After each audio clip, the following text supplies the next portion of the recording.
पप्पा ऑफिसला चालले तर बघा मॅडमची पप्पांना मदत करण्यासाठी धडपड कशी चालले. त्याच्यानंतर पप्पा ऑफिसला चालले तर मला पप्पी देऊन जावा म्हणून तिची किती मस्ती चालले बघा. ते झाल्याच्यानंतर तिचे पप्पा ऑफिसला गेले. त्याच्यानंतर मला पण आज पप्पांकडे जायचं होतं तर मी पण मस्त तयार झालेली होती जायला.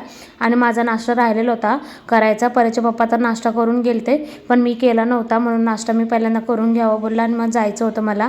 म्हणून आज शिरा केलेला होता, दूध घेतलेलं होतं थोडंसं आणि फळं तर होतीच खायला सोबत.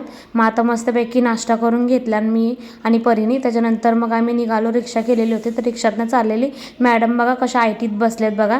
त्यांना काय फरक पडत नाही मम्मी बाजूला आहे किंवा काय नाही, मस्त आयटीत चाललेलं त्यांचं. त्याच्यानंतर घरी गेल्याच्यानंतर बाबांच्या इथे बघा तिकडे गेली ना ती अजिबात टी व्ही बघत नाही, मस्त मज्जा करते, मस्त खेळत असते बाबांच्या घरी. त्याच्यानंतर संध्याकाळी आज ना लाडू बनवायचं चाललं होतं. आमच्या घरी आहे ना दिवाळी होऊन गेली तरी पण ना 2-3दा ना असं बनवणं चालूच असतं. आज संध्याकाळी दादा आलता तर मस्तपैकी लाडवाचं केलेलं होतं तर मस्त आता लाडू बांधून घेतलेत बघा आम्ही. किती छान लाडू बांधलेत बघा. मस्त आता हेच खायचं मस्त नाश्त्यात.